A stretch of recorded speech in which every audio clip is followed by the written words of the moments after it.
गजपाल एक बार पुनः आपके साथ आपके अपने YouTube चैनल लक्ष्य विद भावेश गजपाल में। यदि आप चैनल पर नए हैं तो चैनल को सब्सक्राइब जरूर करें, साथ ही बाजू में जो बेल आइकन है उसे प्रेस करें, उसे ऑन मोड पे रखें ताकि जैसे ही कोई मैं नया वीडियो डालूं आपको नोटिफिकेशन प्राप्त हो सके। इसके अलावा आप मेरे टेलीग्राम चैनल से लक्ष्य विद भावेश गजपाल सर्च करके जुड़ सकते हैं, वहां मैं वीडियो के PDF भी प्रोवाइड कराऊंगा। तो जैसा कि आप देख पा रहे हैं छत्तीसगढ़ के मैप को, तो आज से हम छत्तीसगढ़ का पूर्णतः नया बैच प्रारंभ करने वाले हैं। तो ये पूर्णतः नया बैच होगा जिसमें छत्तीसगढ़ का भौगोलिक अध्ययन, छत्तीसगढ़ की जनजाति कला संस्कृति, छत्तीसगढ़ का इतिहास, पंचायती राज नगरीय निकाय है ना, और आर्थिक सर्वेक्षण, ये सभी टॉपिक्स हम कवर करेंगे। तो यदि आप इस क्लास के लिए ज्वाइन करना चाहते हैं, रजिस्ट्रेशन कराना चाहते हैं, तो नीचे दिए गए नंबर पर आप व्हाट्सएप कर सकते हैं। इसके अलावा एसआई भर्ती की भी क्लासेस चालू हो चुकी हैं, तो उसकी क्लासेस की भी जानकारी आपको इसी व्हाट्सएप नंबर के माध्यम से प्रोवाइड हो जाएगी। तो आज से हम चालू करते हैं छत्तीसगढ़। चलिए पढ़ते हैं नए तरीके से, नए सिरे से छत्तीसगढ़ को देखते हैं। जैसा कि आप देख पा रहे हैं यहां पर वर्ल्ड का मैप है, मतलब विश्व का मैप दिया हुआ है, जिसमें यदि हम इसे मध्य रेखा को 0 डिग्री अक्षांश रेखा या विषुवत रेखा या भूमध्य रेखा माने, ये देशांतर रेखा हो 0 डिग्री वाला, तो इसके सापेक्ष भारत की स्थिति आपको कैसे दिख रही है? उत्तर पूर्व में दिख रही है, नॉर्थ ईस्ट में दिख रही है भारत की स्थिति। ये जो भारत है ये यहां पर आपका बिलोंग कर रहा है, जहां पर नॉर्थ ईस्ट उत्तर पूर्व में दिख रही है। तो जैसा कि मैंने कहा कि ये रेखा 0 डिग्री अक्षांश रेखा है, या इसी को हम भूमध्य रेखा भी कहते हैं क्योंकि भूमि के मध्य से है, ठीक है। 0 डिग्री अक्षांश रेखा ही भूमध्य रेखा है, वही रेखा विषुवत रेखा है क्योंकि सूर्य की किरणें लंबवत सीधी यहां पर पड़ती हैं, तो विषुवत पड़ती हैं, इसलिए विषुवत रेखा भी यही है। और यह है आपका 0 डिग्री देशांतर रेखा। तो 0 डिग्री देशांतर रेखा, इसके सापेक्ष भारत की स्थिति आपको उत्तर पूर्व में शो हो रही है। और भारत की स्थिति जब उत्तर पूर्व में है तो छत्तीसगढ़ भी इस ग्लोब के या इस मैप के, वर्ल्ड मैप के आधार पर कहां पर है? उत्तर पूर्व में होगा। मतलब जब जब छत्तीसगढ़ के हम सीमा विस्तार के बारे में, ठीक है, रेखाओं की स्थिति के बारे में पता करेंगे तो हमेशा उसमें उत्तरी अक्षांश, क्योंकि इसके ऊपर जो रेखाएं होंगी वो उत्तर की ओर जाने वाली रेखाएं होंगी, तो ये कहलाएगा उत्तरी अक्षांश रेखाएं। और इसके इधर जो जाएंगी वो रेखाएं देशांतर रेखा होगी, और किधर जाएगी? पूर्व की ओर, तो पूर्वी देशांतर रेखा की ओर जाएंगे। तो उत्तरी अक्षांश और पूर्वी देशांतर में भारत की स्थिति होने के कारण छत्तीसगढ़ की स्थिति भी उत्तरी अक्षांश और पूर्वी देशांतर में ही होगी। अगर नीचे जाती रेखाएं, अगर हमारा भारत नीचे रहता तो दक्षिणी अक्षांश कहलाता, क्योंकि हमारा भारत मध्य के ऊपर है, ठीक है, मतलब उत्तर की ओर जा रहे हैं अक्षांश रेखाओं में। और देशांतर रेखाओं में ये मान लो मध्य देशांतर रेखा, इसके सापेक्ष हम जा रहे हैं पूर्व की ओर, ना कि पश्चिम की ओर, ठीक है। तो पूर्वी देशांतर और उत्तरी अक्षांश ही लिखा जाएगा हर बार। आगे बढ़ते हैं, हम कुछ अन्य महत्वपूर्ण बिंदुओं को देखते हैं। तो छत्तीसगढ़ के मानचित्र में आपको आज मैं छत्तीसगढ़ के जिला गठन के बारे में पूरा बताऊंगा। इसके अलावा हम देखें तो कुल क्षेत्रफल जो छत्तीसगढ़ का है वो 1,35,191 वर्ग किलोमीटर फैला हुआ है, ठीक है। कितना है? 1,35,191 वर्ग किलोमीटर है, जिसे हम 1.35 लाख भी बोल सकते हैं, तो ये भी लिख के दे दे तो भी सही है, ठीक। तो भारत के कुल भूभाग का ये जो है ना वो 4.11% छत्तीसगढ़ का भूभाग है, मतलब छत्तीसगढ़ का भूभाग 4.11% कवर करता है। यदि भारत का भूभाग इतना बड़ा है तो छत्तीसगढ़ का भूभाग हम मान सकते हैं 4.11% है, ठीक है। चलिए अब बढ़ते हैं आगे अन्य बिंदु की ओर। तो भारत की कुल जनसंख्या का 2.11% छत्तीसगढ़ में निवासरत है। ये सभी आंकड़े आपको याद रखने हैं इनिशियली तौर पे। इसके अलावा क्षेत्रफल के आधार पर छत्तीसगढ़ भारत में 9वां बड़ा राज्य है। क्षेत्रफल के आधार पर भारत कितना बड़ा राज्य है? 9वें स्थान पर अपना स्थान रखता है। छत्तीसगढ़ भारत के प्रायद्वीपीय पठार का हिस्सा है। कहने का मतलब है कि यदि हम भारत के मैप को ड्रॉ करें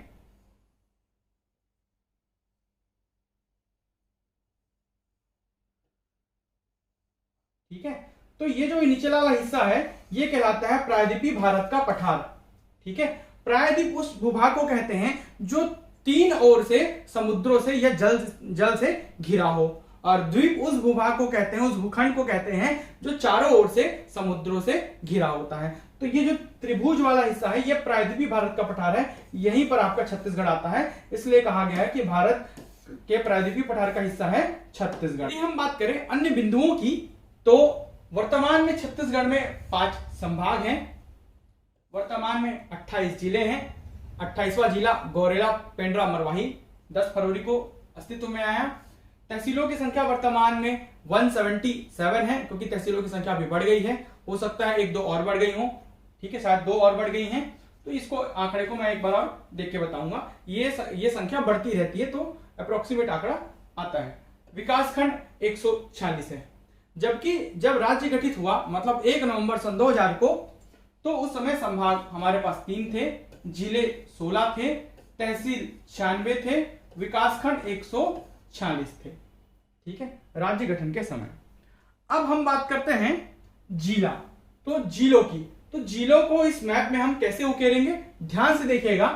मैं पूरे आपको 28 जिले इस मैप में बनाकर दिखाता हूं, आपको भी आ जाएगा। चाहे आप ऐसा स्ट्रक्चर ड्रॉ कर लें या आप सिंपल सा ये इस टाइप का कुछ स्ट्रक्चर ऐसा ड्रॉ कर लेते हैं तो भी आपका चलेगा। ठीक है, जैसा भी आप ड्रॉ करना चाहें आप कर सकते हैं। चलिए इसमें मैं आपको दिखाता हूं। सबसे पहले हम इसे बांटेंगे 4 भाग में।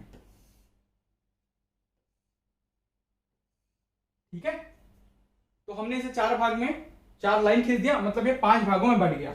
इसके बाद हम चालू करेंगे बीच वाले हिस्से से, जहां पर आपको 2 डंडा पैरेलल खींचना है। एक छोटा हिस्सा जो कि आपका कबीरधाम जिला बनाएगा, दूसरा लंबा हिस्सा आपका राजनांदगांव जिला बनाकर देगा। इसके अलावा इसको आप 3 भाग में बांटेंगे। तो 3 भाग में जब बांटेंगे, 1 2 डंडा खींचेंगे तब 3 भाग में बढ़ जाएगा वो। ठीक है, तो यहां पर बन गए आपके दुर्ग संभाग के 5 जिले। कौन कौन सा? कवर्धा, राजनांदगांव,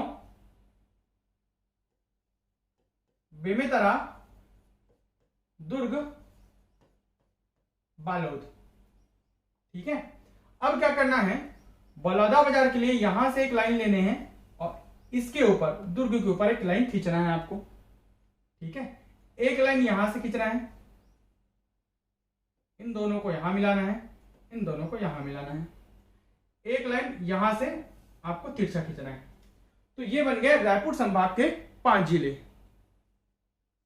दुर्ग इसका हेडक्वार्टर था, यहां पर रायपुर इसका हेडक्वार्टर है, रायपुर संभाग है। बलौदाबाजार, धमतरी, गरियाबंद और महासमुंद। ठीक है, हो गए 2 संभाग के 10 जिले। अब आते हैं हम नीचे बस्तर की ओर। तो यहां बनाना है एक बॉक्स जो कि दंतेवाड़ा रहेगा। धमतरी से एक लाइन लेना है कोंडागांव के लिए, सॉरी कांकेर के लिए। नारायणपुर छोटा बनाना है, नारायणपुर के बाद से एक लाइन नीचे खींचना है, एक लाइन इधर खींचना है, एक लाइन नीचे खींचना है। ठीक है, तो यह हो जाएगा आपका कांकेर, नारायणपुर, कोंडागांव, बस्तर,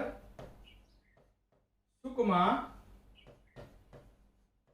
बीजापुर और दंतेवाड़ा। बस्तर संभाग के 7 जिले। ठीक है, सर्वाधिक जिलों को टच करता है बलौदाबाजार। तो बलौदाबाजार में आपका 3 डंडा खींचना है, एक टेढ़ा, एक ऊपर से और एक यहां से। ठीक है, इसे बांटना है अभी नया जिला गौरेला पेंड्रा मरवाही के लिए, इसे बांटना है 20 से। ठीक है, ये बन गए आपके बिलासपुर संभाग के 6 जिले। कौन कौन से? मुंगेली, गौरेला, पेंड्रा, मरवाही, बिलासपुर, जांजगीर चांपा, कोरबा, रायगढ़। ठीक है, अब आना है कोरबा में। कोरबा के ऊपर 2 डंडा आपको पैरेलल खींच देना है, ठीक है। एक डंडा यहां से और एक डंडा यहां से रायगढ़ के लिए। ये बन गए आपके सरगुजा संभाग के 5 जिले: कोरिया, सूरजपुर, बलरामपुर, सरगुजा, जसपुर, ठीक है। 7 जिले बस्तर संभाग के, 5 जिले दुर्ग संभाग के, 5 जिले रायपुर संभाग के, 6 जिले बिलासपुर संभाग के, बिलासपुर संभाग मुख्यालय, सरगुजा संभाग के 5 जिले। हो गए कुल 28 जिले। इस प्रकार आप इसका मैप बना सकते हैं या बनाएंगे। आगे बढ़ते हैं अब हम बात करते हैं अगले बिंदु की। तो छत्तीसगढ़ का अक्षांशीय मतलब लैटिट्यूड एवं देशांतरीय मतलब लॉन्गिट्यूड विस्तार।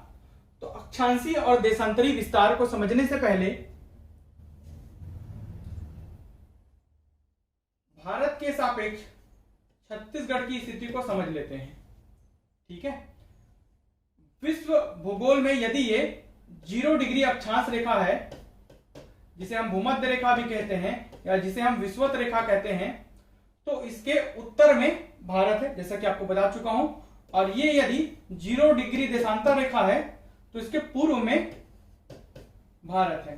तो उत्तर पूर्व में भारत की स्थिति है, मतलब अक्षांश रेखा में जाएंगे तो उत्तर की ओर और देशांतर रेखा में जाएंगे तो पूर्व की ओर। वैसे ही छत्तीसगढ़ की स्थिति भी है, ठीक है। तो यदि हम बात करें अक्षांशीय विस्तार की, तो 0 यदि ये है तो उसके ऊपर जाएंगे, मतलब छत्तीसगढ़ तक जाएंगे तो कितना आगे यहां पर 17 लगभग। तो ये जो रेखा होगी और ये जो रेखा होगी ये अक्षांश रेखा ही कहलाएगी। लेकिन कैसा अक्षांश? इस मध्य अक्षांश रेखा के 0 डिग्री के उत्तर में है, इसलिए कहलाएगी दोनों उत्तरी अक्षांश। क्या कहलाएगी? उत्तरी अक्षांश कहलाएगी।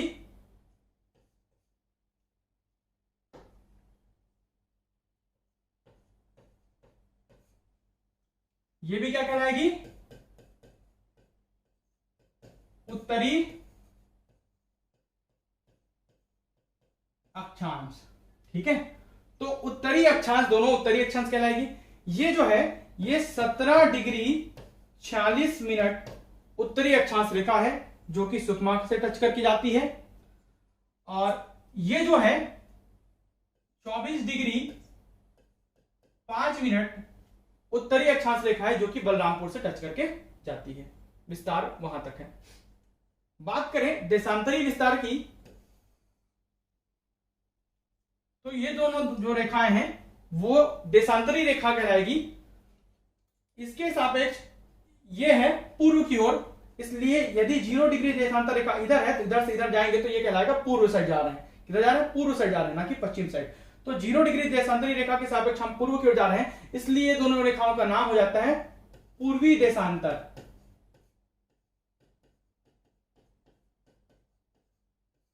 ये भी आपका होगा पूर्वी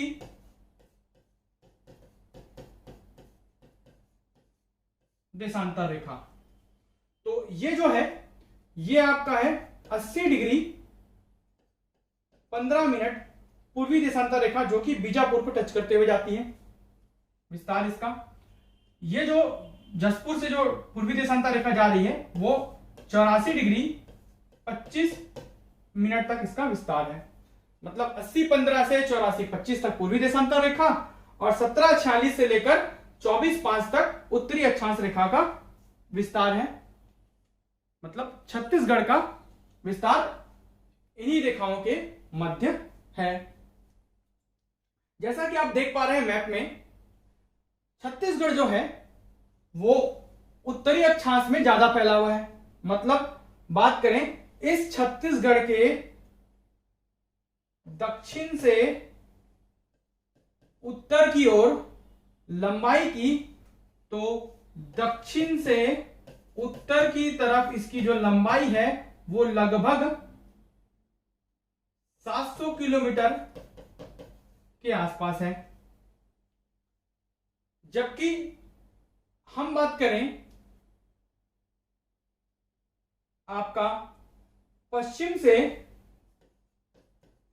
पूर्व की ओर इसकी चौड़ाई की, तो लगभग 435 किलोमीटर तक ये फैला हुआ है विस्तार। तो आपको साफ साफ नजर आ रहा है, जो कि 600 से 700 किलोमीटर तक इसकी लंबाई उत्तर से दक्षिण की ओर है, जबकि चौड़ाई पश्चिम से पूर्व की ओर केवल 435 किलोमीटर के आसपास है। मतलब देशांतरीय विस्तार कम है और अक्षांशीय विस्तार ज्यादा है छत्तीसगढ़ का। ठीक है, अब हम बात करते हैं कुछ अन्य बिंदुओं की। तो देख लेते हैं कर्क रेखा को। तो जो कर्क रेखा है ना, वो छत्तीसगढ़ के 3 जिलों से होकर गुजरती है। कौन कौन सा? कोरिया, सूरजपुर, बलरामपुर। कर्क रेखा छत्तीसगढ़ के 3 जिले कोरिया, सूरजपुर और बलरामपुर से होकर गुजरती है। आंकड़े हैं चिप्स के आधार पर।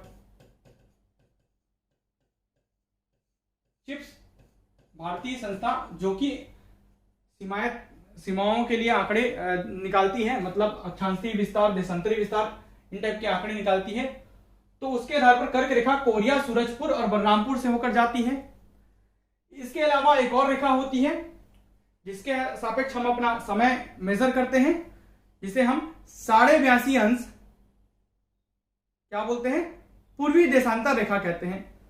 मतलब ये भारत का मध्य भाग है, यहां से होकर जाता है 82.5 पूर्वी देशांतर रेखा, जिसे हम इंडियन स्टैंडर्ड टाइमलाइन मतलब आईएसटी भारतीय मानक समय रेखा कहते हैं। तो जो भारतीय मानक समय रेखा है ना,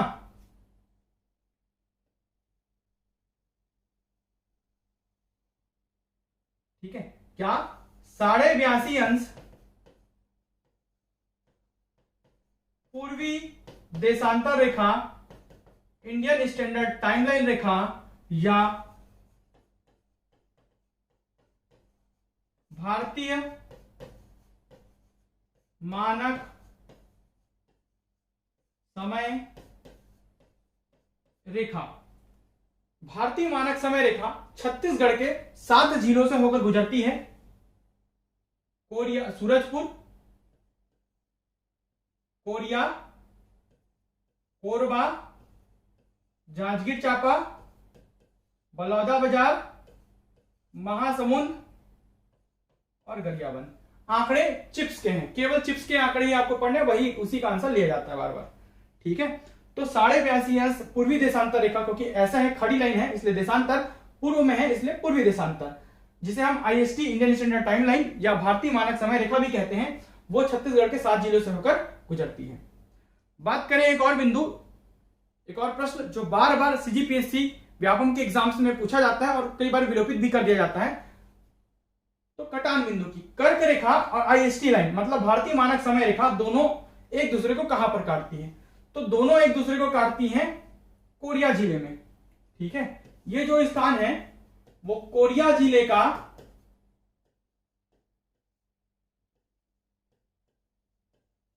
बालम पहाड़ी वाला इलाका है। ठीक है, तो कोरिया जिले के बालम पहाड़ी के निकट कर्क रेखा और भारतीय मानक समय रेखा एक दूसरे को प्रतिच्छेद करती हैं, काटती हैं। ठीक है, चलिए बढ़ते हैं आगे। तो अब हम देखते हैं छत्तीसगढ़ के सीमावर्ती राज्य एवं भू आविष्ठित जिले के बारे में। ठीक है, सबसे पहले हम देख लेते हैं सीमावर्ती राज्यों को। तो सीमावर्ती राज्यों में सबसे पहला राज्य है उत्तर प्रदेश, दूसरा है झारखंड, तीसरा है ओडिशा, चौथा है आंध्र प्रदेश,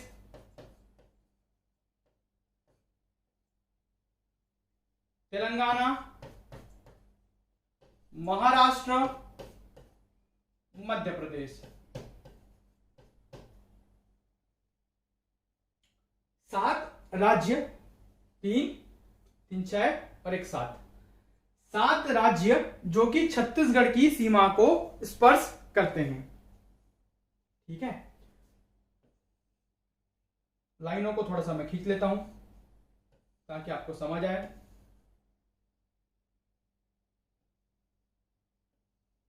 ठीक है, तो ये सीमाएं हैं इन राज्यों के बीच की, साथ ही छत्तीसगढ़ से इन राज्यों की। अगर पूछा जाए कि ऐसा कौन सा राज्य है जो छत्तीसगढ़ की सबसे ज्यादा झीलों को स्पर्श करता है, तो उड़ीसा।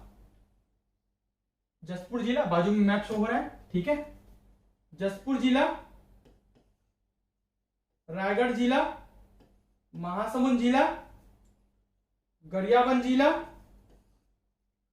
धमतरी जिला, सबसे छोटी सीमा, इसको लोग भूल जाते हैं, धमतरी जिला, कोंडागांव, बस्तर, सुकमा।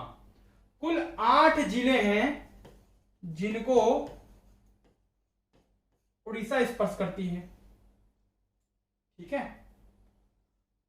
बलरामपुर, सूरजपुर, कोरिया, गौरेला, पेंड्रा, मरवाही, मुंगेली, कवर्धा और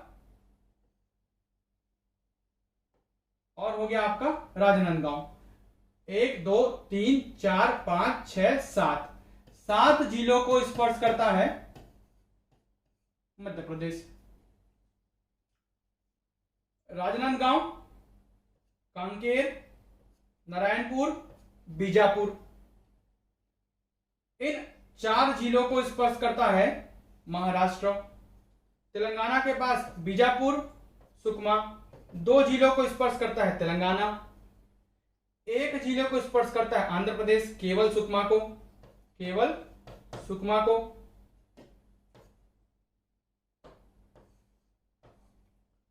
1 जिले को स्पर्श करता है उत्तर प्रदेश, केवल बलरामपुर को।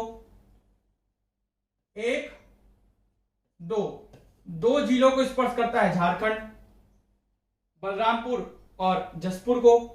तो इस प्रकार से आपके जिलों को स्पर्श करने वाले राज्य मिल गए। पूछेगा सर्वाधिक, तो 8 जिलों को स्पर्श करता है उड़ीसा। ठीक है, बात करते हैं इन्हीं जिलों में भू आविष्ठित जिलों के बारे में। तो ऐसे जिले जो पूर्णतः लैंड लॉक्ड होते हैं, अर्थात भू आविष्ठित होते हैं, कहने का मतलब है जो किसी अन्य राज्यों की सीमा को स्पर्श नहीं करते, वो भू आविष्ठित या लैंड लॉक्ड डिस्ट्रिक्ट या जिले कहलाते हैं। जो किसी अन्य राज्यों की सीमा को स्पर्श नहीं करते, ऐसे जिले कौन कौन से हैं देख लेते हैं ऐसे जिलों को। तो सरगुजा पहला, कोरबा दूसरा, बिलासपुर तीसरा, जांजगीर चांपा चौथा, बलौदाबाजार पांचवा, बेमेतरा छठवा, दुर्ग सातवां, बालोद आठवां, रायपुर नौवां, ठीक है, और अंततः दंतेवाड़ा 10वां। तो ये जो है 10 जिले ऐसे हैं जो कि पूर्णतः लैंडलॉक्ड हैं। सरगुजा, कोरबा, बिलासपुर, जांजगीर चांपा, बलौदाबाजार, बेमेतरा, दुर्ग, बालोद, रायपुर और दंतेवाड़ा। जो बीच में लॉक्ड है, लैंड के बीच में लॉक्ड है, दूसरे राज्यों की सीमा को स्पर्श नहीं करते। तो भू आविष्ठित जिले यदि पूछेगा तो संख्या है 10 जिले। कितने जिले? 10 जिले, याद रखना है आपको। भू आविष्ठित जिलों की संख्या 10। ठीक है, अब हम देखते हैं सुदूरतम बिंदुओं को या सुदूरतम पॉइंट्स को। तो देख लेते हैं, अगर पूछेगा छत्तीसगढ़ का सबसे पूर्वी बिंदु या पूर्वी सीमा कहां पर है, तो जसपुर जिले में है।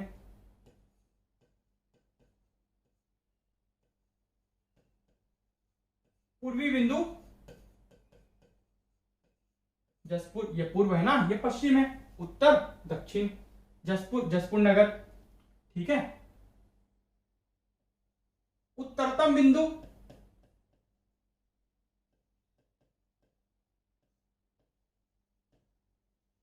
या उत्तरतम सीमा, तो उत्तरतम बिंदु अगर पूछेगा तो बलरामपुर जिले का रामानुजगंज तहसील।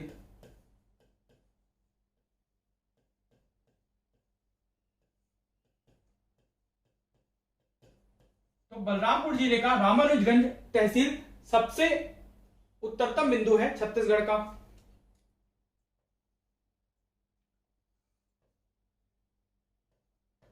अब अगर पूछ दिया दक्षिणतम बिंदु के बारे में,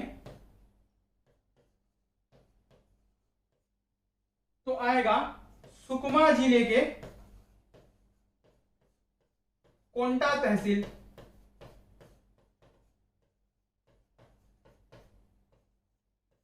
सुकमा जिले का कोंटा जो तहसील है वो सबसे दक्षिणतम बिंदु है छत्तीसगढ़ का। अब अगर हम बात करें सबसे पश्चिमी बिंदु की,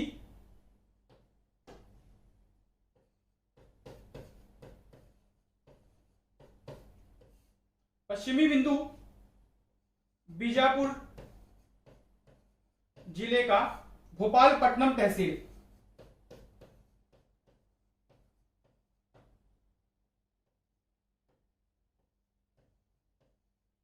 भोपालपट्टनम तहसील सबसे पश्चिमी बिंदु होगा। ठीक है, ये हो गई सुदूरस्थ स्थित बिंदु के बारे में डिटेल्स। चलिए बढ़ते हैं आगे।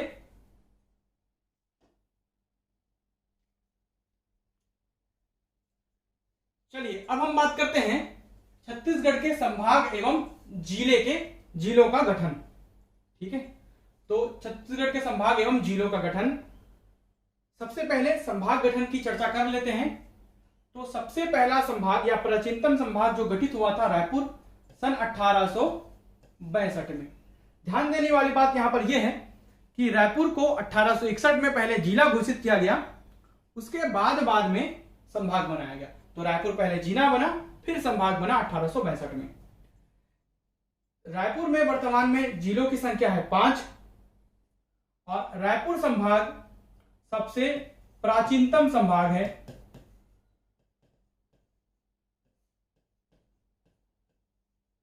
सबसे प्राचीनतम संभाग रायपुर है।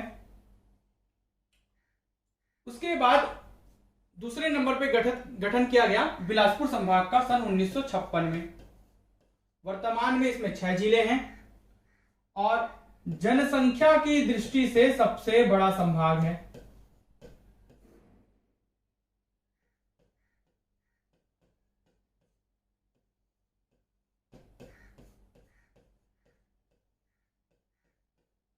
तो जनसंख्या की दृष्टि से सबसे बड़ा संभाग बिलासपुर है।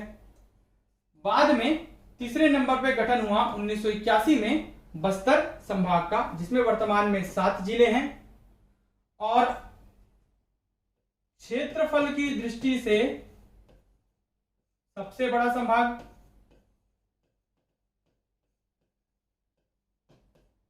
जबकि जनसंख्या की दृष्टि से सबसे छोटा संभाग है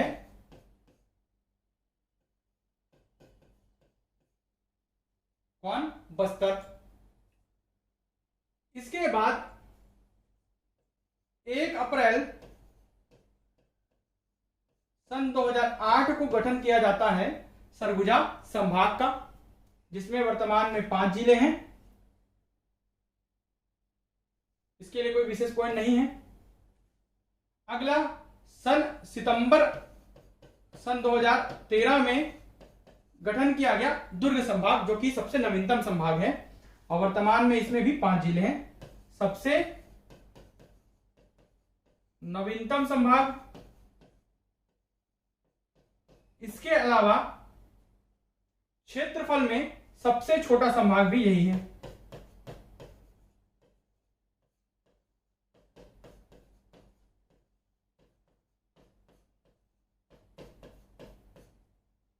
सबसे छोटा संभाग।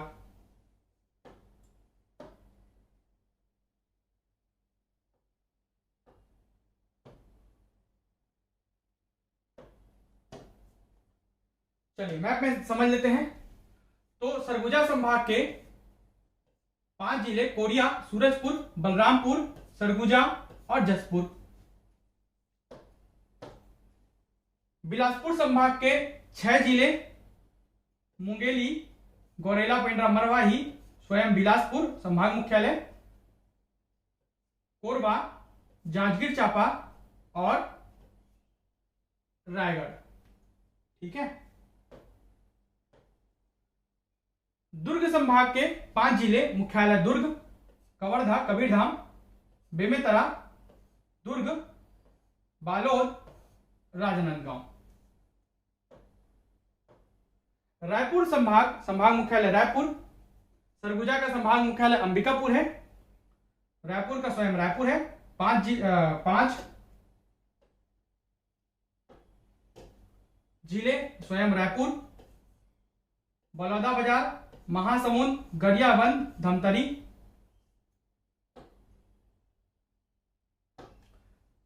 बस्तर संभाग मुख्यालय जगदलपुर के 7 जिले स्वयं बस्तर, कोंडागांव, कांकेर, नारायणपुर, बीजापुर, दंतेवाड़ा, सुकमा। ये 7 जिले आपके बस्तर संभाग के हैं। ठीक है। चलिए बात करते हैं अब जिला गठन के बारे में।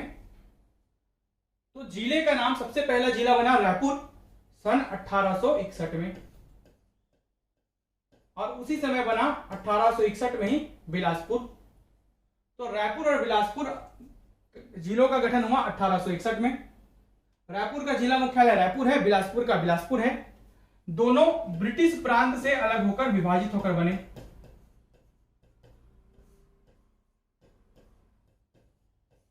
तो ब्रिटिश प्रांत से विभाजित होकर दोनों को जिला बनाया गया। बाद में जब 5 रियासतों को छत्तीसगढ़ में शामिल किया गया, बंगाल भंग हुआ, जिसे हम बंग बोलते हैं, तो बंग भंग 1905 में हुआ था। उसके बाद अस्तित्व में आया सन 1906 में दुर्ग जिला। दुर्ग जिला जो बना वो रायपुर से अलग होकर, इसका मातृ जिला अगर पूछेगा तो रायपुर है। दुर्ग जिले का गठन सन 1906। फिर तब बनी थी रियासतें।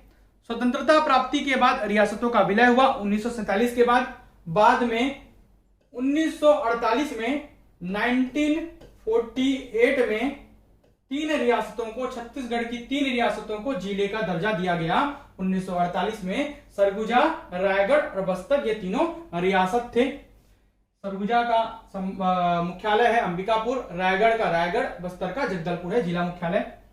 और तीनों जो देसी रियासत थे,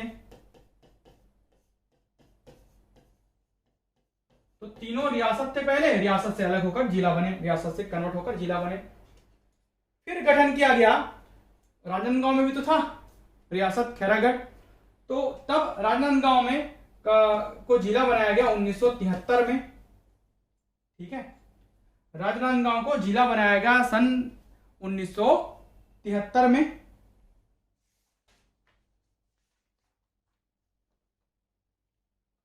और यह प्रश्न आ चुका है पिछले एसीएफ रेंजर के पेपर में भी, सीजीपीएससी प्री में भी, कि राजनांदगांव किससे अलग होकर बना, तो दुर्ग से। तो अगर बोलेगा कि किससे विभाजित होकर जिला बना, तो दुर्ग से। मातृ जिला है दुर्ग।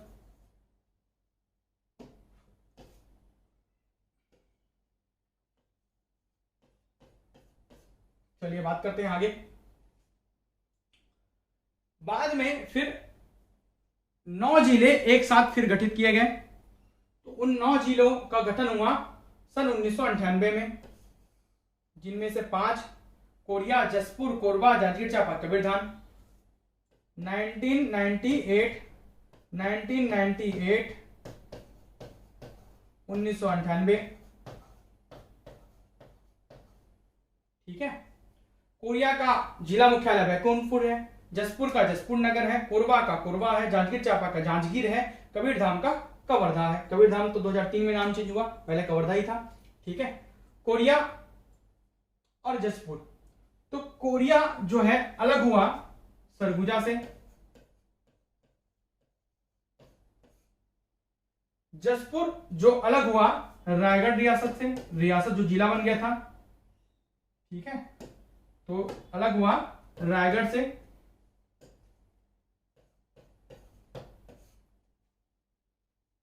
कोरबा और जांजगीर चांपा दोनों अलग हुए बिलासपुर से।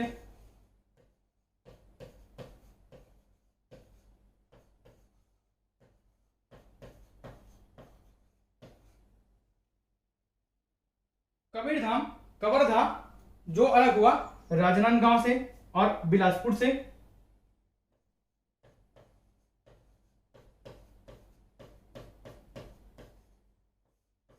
प्लस बिलासपुर के कुछ हिस्से।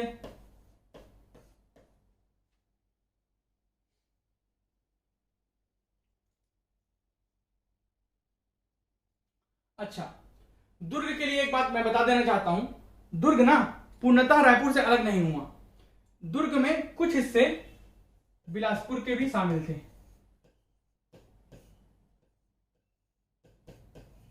यहां पर लिख देता हूं, तो कुछ हिस्से बिलासपुर के भी शामिल थे। आगे बढ़ते हैं, 5 जिले हो गए। ये 4 जिले और जो 1998 में गठित किए गए महासमुंद, धमतरी, उत्तर बस्तर कांकेर, दक्षिण बस्तर दंतेवाड़ा। महासमुंद का मुख्यालय महासमुंद, धमतरी का धमतरी, कांकेर का उत्तर बस्तर कांकेर का कांकेर, दक्षिण बस्तर दंतेवाड़ा का दंतेवाड़ा। नाम तो बाद में परिवर्तन हुआ है ना।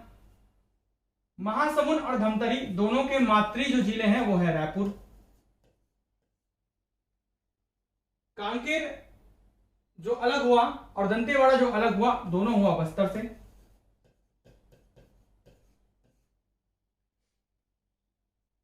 बाद में फिर 2007 में 2 और अन्य जिलों का गठन किया गया, नारायणपुर और बीजापुर, ट्राइबल इलाके, जिनमें से जिला मुख्यालय नारायणपुर का नारायणपुर और बीजापुर का बीजापुर। तो नारायणपुर जो अलग हुआ वो हुआ बस्तर से और बीजापुर अलग होकर बना दंतेवाड़ा से, क्योंकि तब तक दंतेवाड़ा बन चुका था।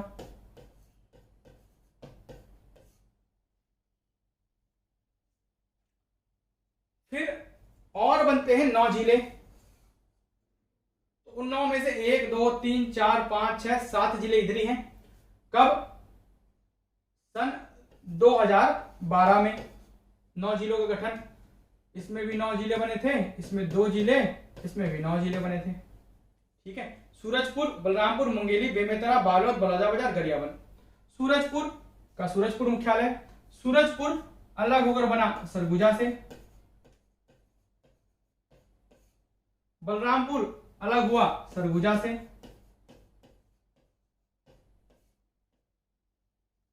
मुंगेली अलग होकर बना बिलासपुर से।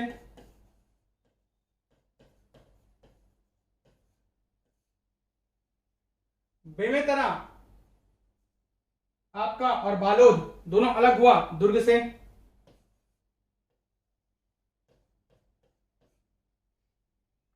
बलौदाबाजार और गरियाबंद दोनों अलग हुए रायपुर से।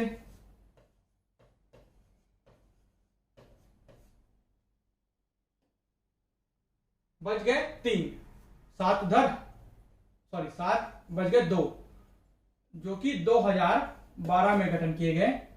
ठीक है, कुल 9 जिलों में शामिल है। कोंडागांव का कोंडागांव मुख्यालय सुकमा।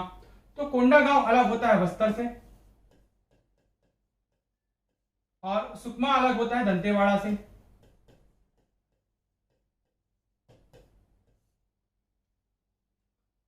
अंततः 10 फरवरी सन 2020, तो 10 फरवरी सन 2020 को अस्तित्व में आया हमारा 28वां जिला गौरेला, पेंड्रा, मरवाही। ठीक है, तीनों को मिलाकर जिला गठन किया गया और मातृ जिला है जिनसे ये अलग होकर बना वो है बिलासपुर।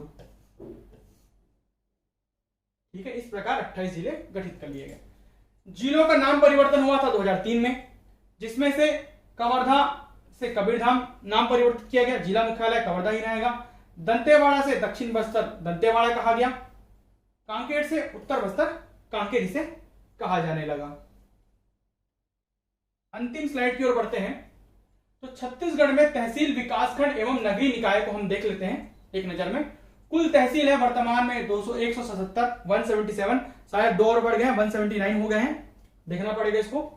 कुल विकासखंड 140।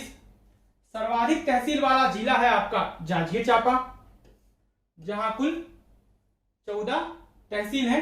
न्यूनतम तहसील वाला जिला नारायणपुर, जहां 2 तहसील है। इस आंकड़े के आधार पर, है ना, 177 के आधार पर बता रहा हूं, अगर बढ़ गया होगा तो और देखना पड़ेगा नया, क्योंकि अभी कुछ दिन पहले पेपर में और आया था। सर्वाधिक तहसील वाला संभाग है सरगुजा 39। न्यूनतम तहसील वाला संभाग है रायपुर 28 तहसील रायपुर संभाग में। सबसे बड़ा विकासखंड है बिल्हा। नगरीय निकाय कुल है 166 नगरीय निकाय है छत्तीसगढ़ में, जिसमें से नगर निगम है 14, नगर पालिका परिषद है 43 नगर पंचायत है 109। कुल मिलाकर 166 नगरीय निकाय। ठीक है, बात करते हैं कुछ अन्य बिंदुओं की।